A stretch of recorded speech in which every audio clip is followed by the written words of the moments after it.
Kaum muslimin berangkat dari Madinah tanpa niat perang, hanya membawa hewan kurban dan pakaian ihram. Namun di Hudaybiyah, mereka dihadang, dikepung ketegangan, dan dipaksa menandatangani perjanjian yang tampak merugikan. Para sahabat terpukul, sebagian tak mampu bergerak ketika diperintahkan bertahalul. Di tengah tekanan itu, lahir satu baiat agung di bawah pohon, Baiat Ridwan, sumpah setia yang mengguncang jazirah Arab. Mengapa Rasulullah menerima syarat yang terasa berat? Mengapa perjalanan yang tampak gagal justru disebut kemenangan nyata dalam wahyu? Dan bagaimana satu perjanjian tanpa perang mengubah peta kekuatan Islam secara drastis? Inilah kisah perjanjian Hudaybiyah, perjalanan diplomasi paling menentukan dalam sejarah dakwah Islam. Sebelum kita lanjut, silakan like, subscribe, dan tulis di kolom komentar dari mana Anda menyimak video ini. Bagikan juga video ini sebagai ikhtiar menyebarkan kebaikan dan pengetahuan tentang sejarah Islam. Dan inilah kisahnya. Tahun ke-6 Hijriah, bulan Zulkaqdah, bulan yang dihormati bangsa Arab dan diharamkan peperangan di dalamnya pada masa ini. Rasulullah bermimpi bahwa beliau bersama para sahabat memasuki Makkah dengan aman, melaksanakan tawaf di sekitar Ka'bah. Mimpi tersebut dipahami sebagai isyarat bahwa kaum muslimin akan melakukan perjalanan umrah, bukan ekspedisi militer. Rasulullah kemudian mengumumkan kepada kaum muslimin di Madinah bahwa beliau akan berangkat menuju Mekah untuk menunaikan umrah. Seruan ini terbuka. Siapapun yang siap ikut dipersilakan bergabung. Kaum muslimin menyambut panggilan itu dengan semangat. Karena sudah bertahun-tahun mereka meninggalkan Makkah sejak hijrah dan belum kembali menunaikan ibadah di Ka'bah. Sekitar 1.400 sahabat berkumpul untuk ikut dalam perjalanan ini. Sejak awal, Rasulullah menegaskan bahwa tujuan mereka adalah ibadah. Tidak ada persiapan perang besar. Kaum muslimin membawa senjata safar yang biasa, pedang dalam sarung. Sebagaimana kebiasaan musafir Arab, mereka juga membawa huluan kurban sebagai tanda yang jelas bahwa perjalanan ini adalah perjalanan umroh, bukan ekspedisi militer. Hewan kurban itu diberi tanda sehingga siapapun yang melihat rombongan dapat memahami maksud mereka. Sebelum berangkat, Rasulullah mengenakan pakaian ihram dari Madinah. Para sahabat mengikuti beliau mengenakan ihram dan memulai talbiyah. Suasana keberangkatan berbeda dari perjalanan perang sebelumnya. Tidak ada formasi tempur atau strategi militer yang disusun. Yang tampak adalah rombongan ibadah yang bergerak dengan kesadaran spiritual. Mereka membaca talbiyah sepanjang perjalanan, panggilan hamba yang menuju rumah Allah. Perjalanan ini juga membawa makna psikologis yang dalam bagi kaum muslimin. Banyak di antara mereka adalah kaum muhajirin yang meninggalkan Makkah bertahun-tahun sebelumnya karena tekanan Quraisy. Kini mereka berjalan kembali ke kota yang pernah menjadi rumah mereka, bukan sebagai pelarian, tetapi sebagai rombongan ibadah yang terorganisasi.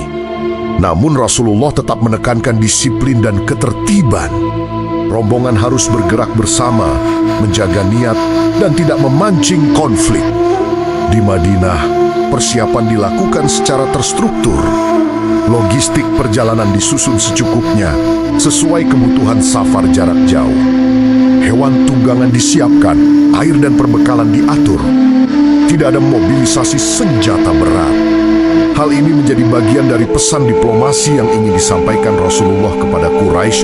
Kaum muslimin datang bukan untuk menyerang, melainkan untuk beribadah secara damai. Ketika rombongan mulai bergerak keluar dari Madinah, gema talbiyah terdengar sepanjang perjalanan. Rombongan melintasi jalur yang biasa digunakan kafilah menuju Makkah. Di setiap titik persinggahan, kaum muslimin menjaga tata tertib ihram, memperlihatkan identitas mereka sebagai jamaah ibadah. Berita keberangkatan rombongan ini mulai menyebar di Jazirah Arab, kafilah-kafilah lain. Melihat rombongan besar dalam keadaan ihram dan membawa hewan kurban. Tidak lama kemudian, kabar sampai ke Makkah bahwa Rasulullah bersama sekitar 1.400 sahabat sedang menuju kota mereka. Quraisy segera berdiskusi dan menilai situasi tersebut. Bagi mereka, kedatangan kaum muslimin menimbulkan kekhawatiran politik dan simbolik. Mereka belum siap menerima kaum muslimin masuk kembali ke Makkah meskipun dalam keadaan ihram. Sementara itu, rombongan Rasulullah terus bergerak tanpa perubahan niat. Talbiyah tetap dikumandangkan, Hewan kurban tetap dibawa di barisan depan sebagai simbol damai dan tidak ada tanda persiapan peperangan. Para sahabat memahami bahwa perjalanan ini adalah ujian kedisiplinan dan kesabaran. Mereka melangkah menuju tanah haram dengan harapan dapat menunaikan ibadah umrah sebagaimana yang diperintahkan. Perjalanan ini menjadi awal dari rangkaian peristiwa besar yang kelak dikenal sebagai Perjanjian Hudaibiyah. Sebuah perjalanan ibadah yang akan berubah menjadi peristiwa diplomasi penting dalam sejarah Islam. Dimulai dari niat umrah yang jelas, rombongan besar dalam ihram, dan langkah menuju Makkah dengan harapan damai. Ketika rombongan Rasulullah berada di jalur menuju Makkah, jaringan pengamat Quraisy di sekitar kota segera mengirim laporan bahwa pergerakan kaum Muslimin semakin dekat dengan wilayah haram. Para pemuka Quraisy mengadakan musyawarah darurat untuk menentukan respons. Mereka menilai bahwa membiarkan rombongan mencapai gerbang Makkah tanpa penghalang akan memberi dampak politik besar terhadap posisi mereka di mata kabilah Arab lain. Keputusan diambil untuk mengerahkan satuan berkuda guna mengunci akses masuk dari jalur utama. Pasukan ini ditempatkan di titik strategis di luar kota agar dapat memantau dan menghentikan pergerakan sebelum rombongan mencapai area padat penduduk. Di antara pasukan tersebut terdapat Khalid bin Walid yang saat itu masih berada di pihak Quraisy. Penempatan pasukan berkuda menandai perubahan situasi. Jalur masuk yang biasa digunakan kafilah kini berada dalam pengawasan militer. Informasi tentang pengerahan pasukan Quraisy sampai kepada Rasulullah melalui pengamat perjalanan dan laporan dari jalur sekitar. Mengetahui bahwa jalur utama telah ditutup, beliau mengambil keputusan taktis. Mengubah arah gerak rombongan melalui rute samping yang jarang dilalui kafilah besar. Tujuannya jelas, menjaga rombongan tetap utuh tanpa terseret kebentrokan terbuka di jalur yang telah disiapkan Quraisy. Perubahan rute memaksa rombongan melewati medan yang lebih sempit dan tidak rata. Koordinasi menjadi kunci agar barisan tetap tersusun dan tidak terpecah. Penunjuk jalan memimpin rombongan melalui jalur berliku, menghindari posisi patroli berkuda Quraisy. Setiap persimpangan dipastikan aman sebelum rombongan besar melintas. Dan pergerakan diatur agar tidak menimbulkan kepanikan di bagian belakang barisan. Sepanjang manuver ini, beberapa pengintai Quraisy terlihat berusaha mengikuti dari kejauhan untuk memantau arah rombongan. Namun perubahan rute yang konsisten membuat mereka kehilangan posisi yang menguntungkan untuk menghadang secara langsung. Rombongan terus bergerak, menjaga jarak dari jalur utama yang dijaga pasukan berkuda. Setelah melewati rangkaian jalur alternatif, rombongan mencapai kawasan terbuka di sekitar Hudaibiyah. Sebuah daerah di pinggiran tanah haram yang berfungsi sebagai batas alami antara wilayah luar dan akses menuju Makkah. Lokasi ini memberikan ruang cukup luas untuk berhenti dan mengatur posisi. Sekaligus berada di luar kepadatan kota sehingga meminimalkan risiko benturan langsung dengan pasukan Quraisy yang berpatroli. Di kawasan inilah rombongan memperlambat laju dan mulai menata barisan untuk fase berikutnya. Posisi Hudaibiyah membuka peluang baru, jarak yang cukup dekat untuk mengirim utusan dan memulai komunikasi. Tetapi cukup aman untuk menahan rombongan besar tanpa tekanan langsung dari dalam kota. Perjalanan memasuki tahap penentuan arah dari manuver lapangan menuju proses diplomasi yang akan segera dimulai. Setelah manuver panjang menghindari jalur utama yang telah dijaga pasukan Quraisy, rombongan Rasulullah memasuki kawasan Hudaibiyah. Saat mendekati area tersebut, unta Rasulullah, Al-Kashwa, tiba-tiba berhenti dan tidak melanjutkan langkahnya. Sebagian sahabat mengira unta itu lelah atau enggan berjalan. Namun Rasulullah menjelaskan bahwa unta itu ditahan sebagaimana dahulu Allah menahan pasukan bergajah dari memasuki Makkah. Peristiwa itu menjadi tanda bahwa rombongan tidak akan melanjutkan perjalanan masuk kota, melainkan berhenti di tempat tersebut. Keputusan diambil untuk mendirikan perkemahan di Hudaibiyah. Lokasi ini berada di batas luar wilayah haram, cukup dekat untuk membuka jalur komunikasi dengan Quraisy. Para sahabat segera menyusun barisan tenda, mengatur hewan tunggangan, dan menyiapkan area istirahat bagi rombongan yang jumlahnya besar. Penataan perkemahan dilakukan secara terstruktur agar pergerakan tetap terkendali dan setiap kelompok mengetahui posisi masing-masing. Tidak lama setelah perkemahan berdiri, persoalan logistik mulai muncul. Persediaan air di kawasan itu sangat terbatas. para sahabat mendapati sumur yang hampir kering, sehingga kebutuhan air menjadi perhatian utama. Rasulullah kemudian meminta agar sumur tersebut digali dan dimanfaatkan kembali. Para sahabat bekerja bersama, memperdalam sumur hingga air kembali muncul dan dapat mencukupi kebutuhan rombongan. Masalah logistik yang semula mengkhawatirkan perlahan teratasi melalui kerja kolektif di dalam perkemahan. Selama rombongan menetap, aktivitas pengamatan terhadap pergerakan Quraisy meningkat. Beberapa pengintai Quraisy terlihat dari kejauhan memantau posisi rombongan. Mereka tidak langsung menyerang, namun memastikan setiap perubahan posisi di Hudaybiyah terlaporkan ke Makkah. Situasi ini membuat perkemahan berada dalam kondisi siaga tanpa berubah menjadi posisi tempur. Rasulullah memanfaatkan masa menetap ini untuk menata ulang barisan dan memastikan disiplin tetap terjaga. Setiap kelompok sahabat diarahkan untuk tetap berada dalam koordinasi yang jelas. Para pemimpin kelompok berperan menjaga ketertiban, mengatur jadwal istirahat, dan memastikan tidak ada pergerakan individu yang dapat memicu kesalahpahaman dengan pihak Quraisy yang mengamati dari kejauhan pada fase awal ini. Belum terjadi proses negosiasi formal. Namun beberapa tokoh Arab dari sekitar wilayah mulai mendekati perkemahan untuk menilai situasi. Mereka melihat rombongan besar yang berhenti tanpa membentuk barisan perang. Pertemuan-pertemuan awal tersebut menjadi sarana untuk menyampaikan bahwa rombongan datang dengan tujuan damai, sekaligus membuka ruang komunikasi tidak langsung dengan Quraisy. Hari-hari pertama di Hudaybiyah diisi dengan aktivitas penguatan logistik, pengaturan posisi, dan menjaga kestabilan internal rombongan. Para sahabat menghadapi ketidakpastian. Mereka berada dekat dengan Makkah namun belum mendapatkan izin untuk melanjutkan perjalanan. Tidak ada pertempuran yang terjadi, tetapi tekanan situasi terasa karena pasukan Quraisy masih berada di sekitar jalur masuk kota. Fase ini menjadi titik transisi penting. Perjalanan lapangan telah berhenti, dan kini peristiwa memasuki wilayah diplomasi. Dari perkemahan inilah rangkaian utusan dan dialog akan dimulai, membuka jalan menuju peristiwa berikutnya yang lebih menegangkan. Pengiriman utusan dari pihak muslimin dan Quraisy yang akan menentukan arah peristiwa di Hudaybiyah. Setelah perkemahan di Hudaybiyah stabil dan jalur komunikasi mulai terbuka, fase berikutnya bergerak ke arah diplomasi. Quraisy tidak langsung mengirim negosiator utama. Mereka lebih dahulu mengutus beberapa tokoh untuk mengamati situasi di lapangan dan menilai tujuan rombongan. Para utusan itu datang bergantian, melihat langsung kondisi perkemahan, jumlah rombongan, serta bagaimana kaum muslimin menjaga ketertiban tanpa menunjukkan formasi tempur. Salah satu tokoh yang datang adalah Budail bin Warqa al-Khuzai bersama beberapa orang dari Khuzah. Ia berdialog langsung dengan Rasulullah dan menerima penjelasan mengenai tujuan perjalanan.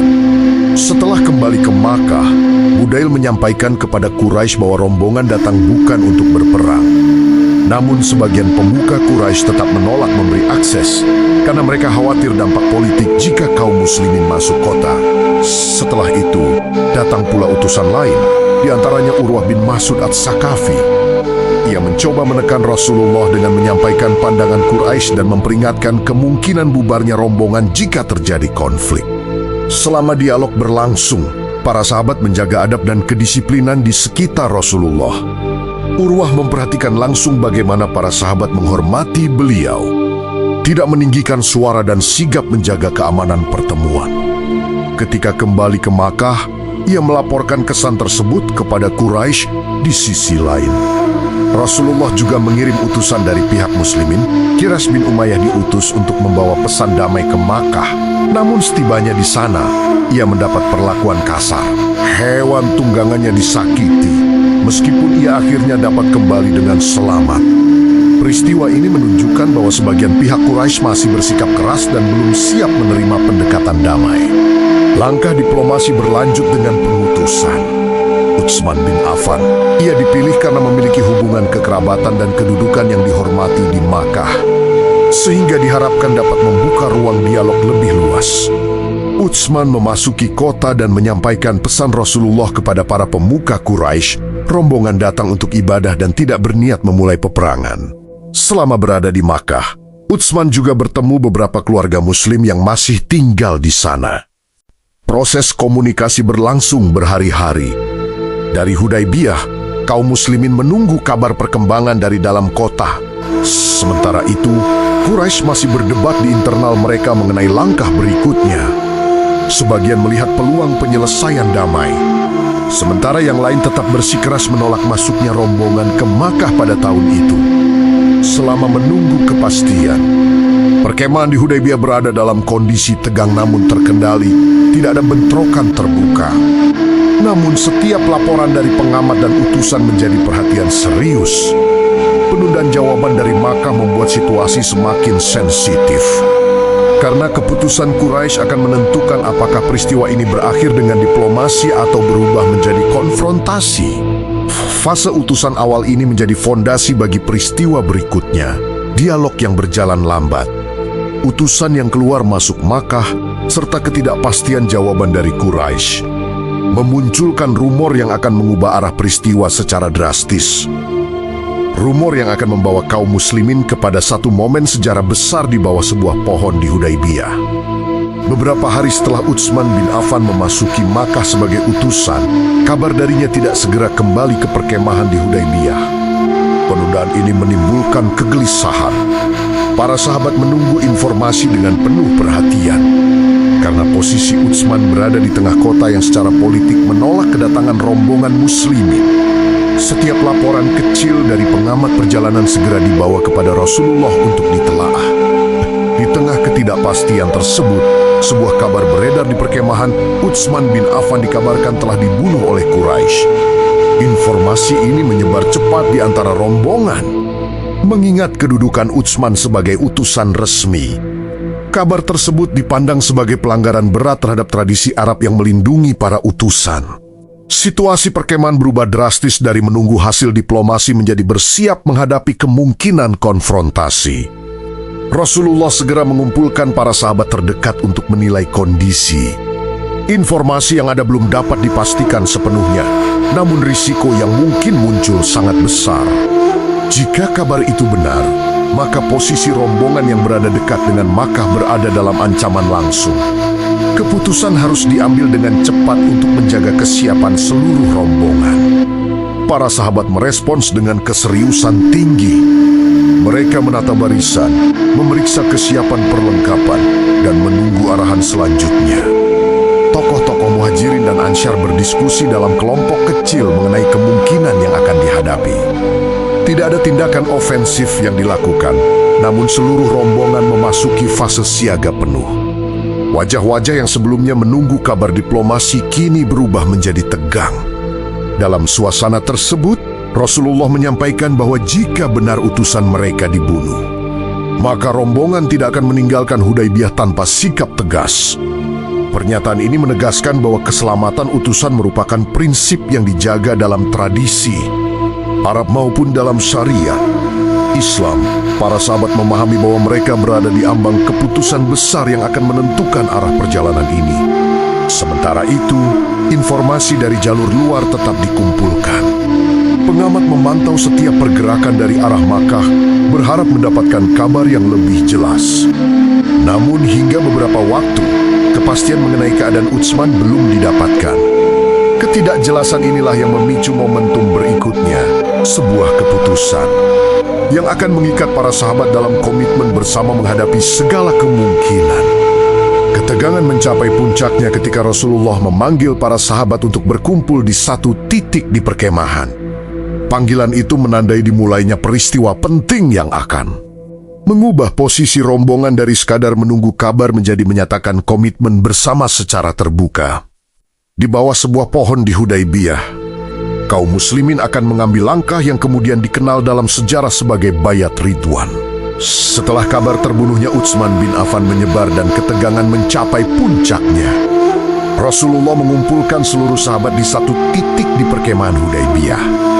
Mereka berkumpul di bawah sebuah pohon. Di tempat inilah Rasulullah mengajak para sahabat untuk memberikan bayat. Sebuah janji setia untuk tetap teguh dan tidak meninggalkan posisi jika konfrontasi benar-benar terjadi. Para sahabat maju satu persatu untuk berbayat. Tidak ada keraguan yang tampak di barisan mereka. Muhajirin dan Ansyar berdiri bersama, memberikan janji kesetiaan secara langsung kepada Rasulullah. Bayat ini bukan sekadar formalitas. Ia menjadi deklarasi kesiapan kolektif menghadapi kemungkinan terburuk yang mungkin terjadi setelah tersebarnya kabar mengenai Utsman. Proses bayat berlangsung tertib. Setiap sahabat mendekat, menyatakan komitmen, lalu kembali ke barisan. Beberapa riwayat menyebutkan bahwa salah satu sahabat menolak memberikan bayat. Ia memilih tetap di sisi kendaraannya dan tidak bergabung dengan barisan yang berbayat. Peristiwa ini dicatat dalam riwayat tanpa dramatisasi, menjadi catatan bahwa tidak semua orang berada pada tingkat komitmen yang sama dalam momen tersebut. Ketika tiba pada bagian Utsman bin Affan yang tidak hadir karena berada di Makkah, Rasulullah meletakkan tangan beliau sendiri dan menyatakan bayat atas nama Utsman. Tindakan ini menegaskan bahwa Utsman tetap bagian dari komitmen bersama meskipun tidak berada di perkemahan. Para sahabat memahami bahwa bayat tersebut mencakup seluruh rombongan yang hadir dalam perjalanan. Suasana di bawah pohon penuh keseriusan. Para sahabat berdiri dalam barisan yang rapat, menyadari bahwa keputusan yang mereka ambil dapat membawa konsekuensi besar. Tidak ada sorak-sorai atau perayaan. Yang terlihat adalah ketenangan yang lahir dari komitmen bersama. Bayat ini menjadi titik balik yang memperlihatkan kekuatan persatuan di antara mereka. Setelah seluruh proses bayat selesai, rombongan kembali ke posisi masing-masing dengan kesiapan yang lebih solid. Bayat Ridwan menjadi sinyal kuat kepada Quraisy bahwa rombongan tidak akan mundur jika dipaksa menghadapi konfrontasi. Namun pada saat yang sama, tidak ada langkah agresif yang diambil. Mereka tetap menunggu kepastian kabar dari Makkah. Tidak lama setelah bayat berlangsung, kabar baru datang dari arah Makkah yang mengubah situasi secara drastis. Informasi tersebut menyatakan bahwa Utsman bin Affan tidak dibunuh dan masih berada dalam keadaan selamat. Berita ini meredakan ketegangan yang sebelumnya memuncak dan membuka kembali jalur diplomasi yang sempat terhenti. Peristiwa bayat Ridwan menjadi momen kunci dalam rangkaian Hudaybiyah, sebuah deklarasi komitmen kolektif yang lahir dari ketidakpastian. Namun justru memperkuat posisi rombongan dalam menghadapi proses negosiasi berikutnya yang akan segera dimulai kembali dengan intensitas yang lebih tinggi.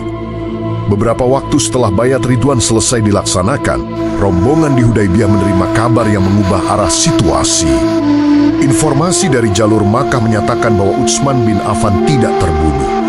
Ia masih berada di dalam kota dan sedang menjalankan tugas diplomatiknya. Kabar ini segera disampaikan kepada Rasulullah dan para sahabat, mengakhiri ketegangan yang sebelumnya memuncak akibat rumor yang beredar. Dengan kepastian tersebut, posisi rombongan kembali beralih dari kesiapan menghadapi konfrontasi menuju kelanjutan diplomasi. Kejelasan keadaan Utsman membuat Quraisy menyadari bahwa situasi tidak lagi berada di ambang bentrokan langsung. Mereka kemudian mengambil langkah baru dengan mengirim utusan yang memiliki wewenang penuh untuk merundingkan kesepakatan resmi. Dari arah Makkah, datang Suhail bin Amr sebagai negosiator utama Quraisy. Kedatangannya menandai perubahan fase peristiwa. Pembicaraan tidak lagi bersifat penjajakan seperti sebelumnya, tetapi masuk ke tahap perumusan kesepakatan formal. Rasulullah menerima kedatangannya dan memulai dialog langsung mengenai syarat-syarat yang dapat disepakati kedua pihak. Pertemuan berlangsung di perkemahan Hudaybiyah dengan suasana serius. Para sahabat berada di sekitar lokasi perundingan, mengamati proses dengan penuh perhatian.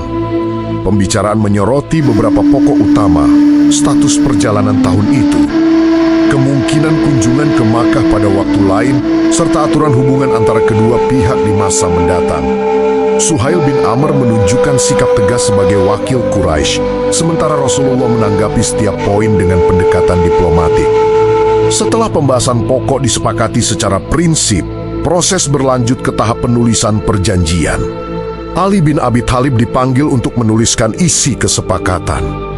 Pada tahap ini muncul beberapa perbedaan redaksi.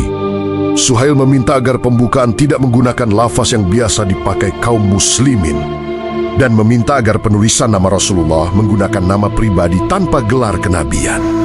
Rasulullah menerima perubahan tersebut demi menjaga keberlangsungan perjanjian. Penulisan berlangsung dengan teliti.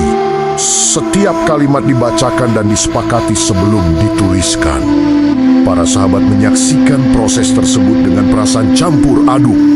Sebagian merasa keberatan dengan perubahan redaksi, namun proses tetap berjalan sesuai keputusan Rasulullah. Negosiasi yang panjang akhirnya menghasilkan naskah kesepakatan yang siap disahkan. Saat proses penulisan perjanjian hampir selesai dan kedua pihak berada di tahap finalisasi, suasana di perkemahan Hudaybiyah tiba-tiba berubah.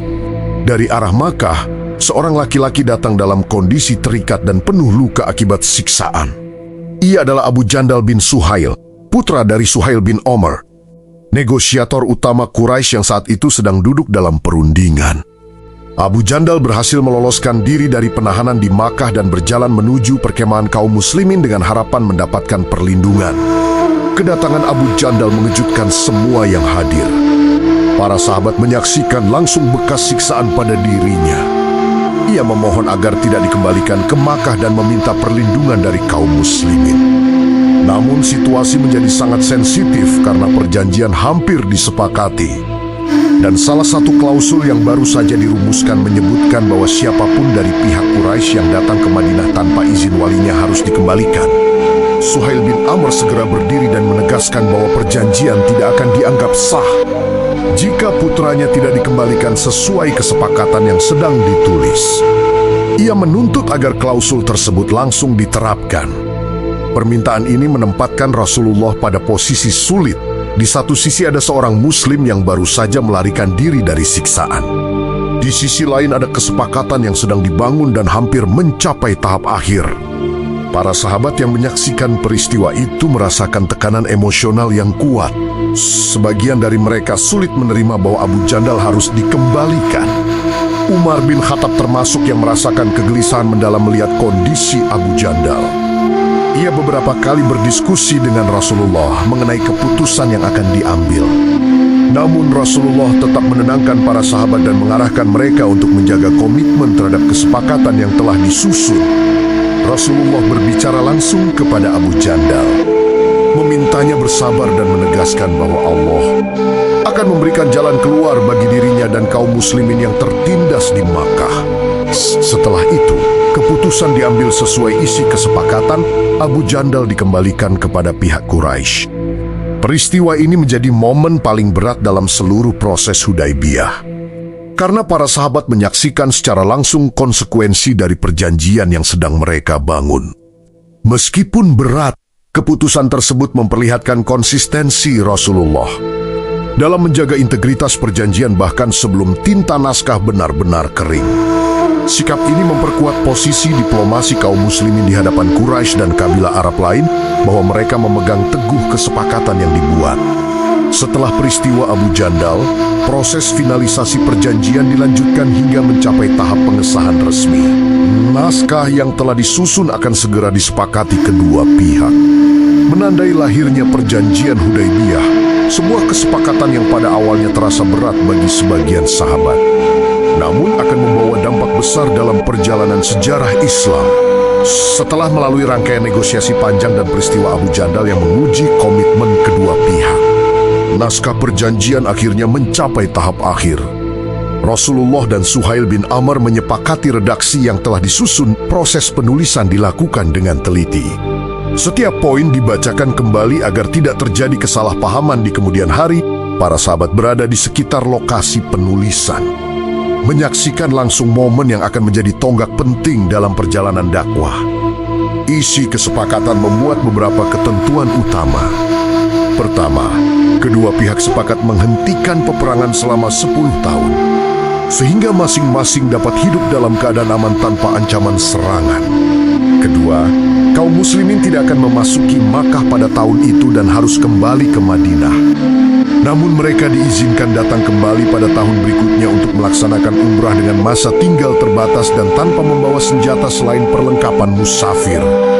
Ketiga, terdapat klausul mengenai pihak-pihak yang berpindah kubu. Jika seseorang dari Quraisy datang ke Madinah tanpa izin walinya, maka ia harus dikembalikan. Sebaliknya, jika ada pihak dari kaum muslimin yang kembali ke Quraisy, maka tidak diwajibkan untuk dikembalikan. Keempat, setiap kabilah Arab diberi kebebasan untuk memilih bersekutu dengan pihak manapun, baik dengan Quraisy maupun dengan kaum muslimin. tanpa dianggap sebagai tindakan permusuhan. Setelah seluruh poin disepakati, perjanjian dinyatakan sah. Momen tersebut menandai berakhirnya fase ketegangan di Hudaibiyah dan dimulainya fase baru hubungan antara kaum muslimin dan Quraisy. Secara lahiriah, sebagian sahabat merasa isi perjanjian tampak berat sebelah. Mereka menyaksikan sendiri bagaimana beberapa tuntutan Quraisy diterima, termasuk perubahan redaksi dalam penulisan dan pembatasan perjalanan tahun itu. Meski demikian, Rasulullah menegaskan bahwa kesepakatan tersebut adalah kemenangan yang nyata. Keputusan untuk menerima syarat-syarat yang terlihat berat dipandang sebagai langkah strategis yang membuka ruang stabilitas jangka panjang. Perjanjian ini memberi kesempatan bagi kaum muslimin untuk berdakwah tanpa gangguan perang, memperluas hubungan dengan kabilah Arab lain, dan memperkuat posisi mereka di jazirah. Setelah penandatanganan selesai, kedua pihak kembali ke posisi masing-masing. Suhail bin Amr bersiap kembali ke Makkah membawa hasil perundingan kepada para pemuka Quraisy. Sementara di perkemahan Hudaibiyah, kaum muslimin bersiap menjalani tahap berikutnya yang tidak kalah berat secara emosional, menerima kenyataan bahwa mereka harus kembali ke Madinah tanpa melaksanakan umrah pada tahun itu. Keputusan untuk pulang tanpa memasuki Makkah akan menjadi ujian internal bagi rombongan. Disinilah muncul momen penting yang menunjukkan bagaimana Rasulullah mengarahkan para sahabat menghadapi kekecewaan, serta bagaimana langkah praktis dilakukan untuk menutup fase Hudaibiyah sebelum perjalanan pulang dimulai. Setelah perjanjian Hudaibiyah resmi disepakati, suasana di perkemahan kaum muslimin tidak langsung tenang. Banyak sahabat masih merasakan tekanan emosional yang berat. Mereka datang dengan niat melaksanakan umrah, mengenakan pakaian ihram, membawa hewan kurban, dan berharap dapat memasuki Makkah secara damai. Namun kenyataannya, mereka harus kembali tanpa menunaikan ibadah tersebut pada tahun itu. Kekecewaan tampak jelas di antara sebagian sahabat. Mereka merasa keputusan perjanjian sangat berat, terlebih setelah menyaksikan peristiwa Abu Jandal dan sejumlah syarat yang tampak merugikan. Dalam kondisi itu, Rasulullah memberikan arahan praktis kepada rombongan. Beliau memerintahkan para sahabat untuk menyembelih hewan kurban dan mencukur atau memotong rambut sebagai tanda berakhirnya ihram, meskipun mereka tidak memasuki Makkah. Perintah ini pada awalnya tidak langsung direspons. Para sahabat terdiam, bukan karena menolak, tetapi karena beratnya menerima kenyataan. Mereka masih berharap akan ada perubahan keputusan atau peluang lain untuk melanjutkan perjalanan ke Makkah. Situasi tersebut menunjukkan betapa besar harapan yang sebelumnya mereka gantungkan pada perjalanan ini. Melihat kondisi itu, Rasulullah memasuki kemah dan berdiskusi dengan Ummu Salamah. Ia menyarankan agar Rasulullah memulai sendiri penyembelihan hewan kurban dan mencukur rambut tanpa banyak berbicara. Rasulullah kemudian keluar, menyembelih hewan kurban beliau, dan meminta tukang cukur untuk mencukur rambutnya. Ketika para sahabat melihat tindakan tersebut, mereka segera mengikuti, menyembelih hewan kurban masing-masing dan menyelesaikan tahalul. Proses itu berlangsung dengan suasana yang penuh emosi. Sebagian sahabat bahkan melakukannya dengan perasaan sangat berat, karena momen tersebut menandai berakhirnya harapan untuk memasuki Makkah tahun itu. Namun, tindakan Rasulullah yang memberi contoh langsung akhirnya mempersatukan kembali barisan kaum muslimin dan menenangkan kondisi di perkemahan. Setelah seluruh rangkaian tahalul selesai, persiapan perjalanan pulang ke Madinah mulai dilakukan. Tenda-tenda dirapikan, rombongan disusun kembali, dan jalur pulang ditetapkan. Tidak ada lagi negosiasi dengan Quraisy. Fase Hudaibiyah secara praktis telah berakhir. Kaum muslimin bersiap meninggalkan lokasi yang sebelumnya menjadi tempat ujian kesabaran, diplomasi, dan ketaatan. Sebelum berangkat, suasana perlahan berubah menjadi lebih tenang. Para sahabat mulai memahami bahwa keputusan yang diambil Rasulullah memiliki hikmah yang belum sepenuhnya terlihat saat itu. Perjalanan pulang bukanlah tanda kekalahan, melainkan awal dari fase baru yang akan membuka peluang dakwah lebih luas di Jazirah Arab. Rombongan kemudian bergerak meninggalkan Hudaibiyah menuju Madinah. Di tengah perjalanan pulang inilah akan turun wahyu yang memberikan penegasan ilahi terhadap perjanjian tersebut, sebuah penjelasan yang akan mengubah cara pandang. para sahabat terhadap seluruh peristiwa yang baru saja mereka alami. Perjanjian telah selesai ditulis dan disepakati. Namun suasana di barisan kaum muslimin tidak serta-merta tenang. Banyak sahabat merasakan beban yang berat di dada mereka. Isi perjanjian tampak tidak seimbang di mata sebagian orang. Mereka datang dengan niat mulia untuk berumrah, tetapi harus kembali tanpa memasuki Makkah. Perasaan ini bukan pemberontakan, melainkan keguncangan batin yang sangat manusiawi setelah perjalanan panjang dan harapan besar. Rasulullah segera memerintahkan para sahabat untuk menyembelih hewan hadyu dan bertahalul. Sebagai tanda bahwa perjalanan umrah tahun itu telah selesai, namun pada awalnya para sahabat terdiam, tidak ada yang bergerak. Mereka terpukul oleh kenyataan yang baru saja terjadi. Perintah diulang hingga 3 kali, tetapi tetap tidak ada sahabat yang bangkit. Keheningan itu bukan pembangkangan, melainkan beratnya menerima keputusan yang terasa pahit. Rasulullah kemudian memasuki kemahnya dan berbicara dengan Ummu Salamah. Ia menyampaikan keadaan para sahabat yang masih terpaku. Ummu Salamah memberi saran yang bijak. Keluarlah tanpa berkata apa-apa, sembelih sendiri hewan kurban, lalu bercukur. Rasulullah pun melaksanakan saran tersebut. Beliau keluar menyembelih hadyu, lalu mencukur rambutnya. Ketika para sahabat melihat beliau telah melaksanakan tahallul, barulah mereka bangkit satu persatu. Mereka menyembelih hewan kurban masing-masing dan mulai mencukur rambut. Sebagian sahabat bahkan hampir melukai satu sama lain karena tergesa-gesa dan penuh emosi, menunjukkan betapa beratnya perasaan mereka saat itu. Setelah seluruh rombongan menyelesaikan tahallul, kaum muslimin bersiap meninggalkan Hudaybiyah. Mereka kembali ke Madinah tanpa memasuki Makkah, membawa perjanjian yang secara lahiriah tampak sebagai kekalahan, tetapi menyimpan hikmah besar yang belum sepenuhnya dipahami saat itu. Di tengah perjalanan pulang, turunlah wahyu kepada Rasulullah.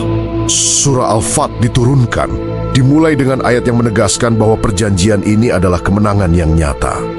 Rasulullah memanggil para sahabat dan membacakan ayat-ayat tersebut. Suasana pun berubah. Kekecewaan perlahan digantikan oleh ketenangan. Para sahabat mulai memahami bahwa keputusan yang tampak berat itu sebenarnya membuka jalan bagi masa depan Islam. Surah Al-Fat juga memuji orang yang berbayat di bawah pohon.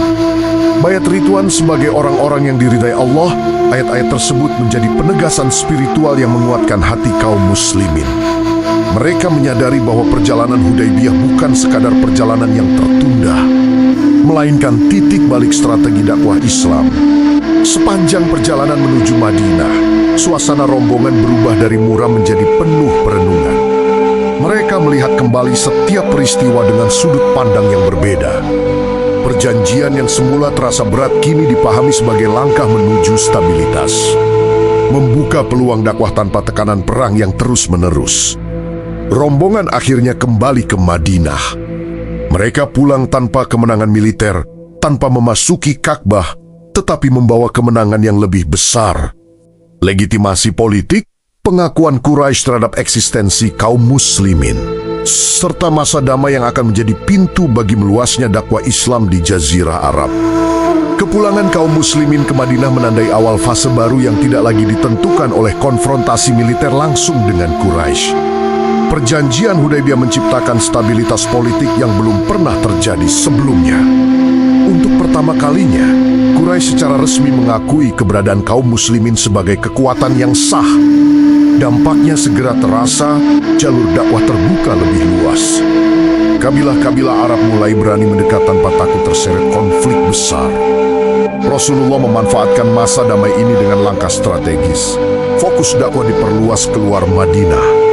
Hubungan dengan berbagai kabilah dibangun melalui perjanjian-perjanjian baru yang sebelumnya sulit dilakukan karena tekanan perang. Banyak kabilah yang sebelumnya menunggu arah politik Jazirah Arab kini melihat Islam sebagai kekuatan yang stabil dan terorganisir. Tidak lama setelah Hudaybiyah, jumlah orang yang masuk Islam meningkat tajam. Para tokoh Quraisy yang sebelumnya keras menentang mulai meninjau kembali sikap mereka. Di antara perkembangan besar setelah masa damai ini adalah masuk Islamnya tokoh-tokoh penting yang kelak berperan besar dalam sejarah Islam, menandai perubahan besar dalam keseimbangan kekuatan di Jazirah Arab. Selain itu, masa damai memberi ruang bagi konsolidasi internal kaum muslimin. Kekuatan militer diperkuat, jaringan informasi diperluas, dan hubungan antar kabilah diperhalus melalui diplomasi. Tanpa tekanan perang langsung dari Quraisy, Madinah berkembang sebagai pusat dakwah dan kekuatan politik yang stabil. Perjanjian ini juga mengubah cara pandang masyarakat Arab terhadap Islam. Jika sebelumnya Islam dipandang sebagai gerakan pemberontakan yang terus berperang, kini ia dilihat sebagai entitas yang mampu bernegosiasi, membuat kesepakatan, dan menjaga komitmen politik. Reputasi ini memperkuat posisi Rasulullah sebagai pemimpin yang disegani, bukan hanya oleh pengikutnya, tetapi juga oleh pihak-pihak yang sebelumnya memusuhi. Dalam jangka panjang, Hudaybiyah menjadi titik balik yang membuka jalan menuju peristiwa-peristiwa besar berikutnya. Masa damai mempercepat penyebaran Islam, memperluas pengaruh Madinah, dan mengubah peta kekuatan Jazirah Arab secara signifikan. Apa yang semula terlihat sebagai kompromi berat, ternyata menjadi fondasi kemenangan strategis yang akan terwujud pada fase-fase selanjutnya dalam sejarah. Kisah perjanjian Hudaybiyah pun ditutup dengan pemahaman baru. Kemenangan tidak selalu hadir dalam bentuk penaklukan medan perang. Kadang ia hadir dalam bentuk kesepakatan yang membuka jalan lebih luas bagi perubahan besar. Dari perjalanan menuju Hudaybiyah, bayat Ridwan, negosiasi yang menegangkan, hingga masa damai yang mengubah arah sejarah, seluruh rangkaian ini menunjukkan bagaimana strategi, kesabaran, dan kepemimpinan membentuk titik balik penting dalam perjalanan Islam.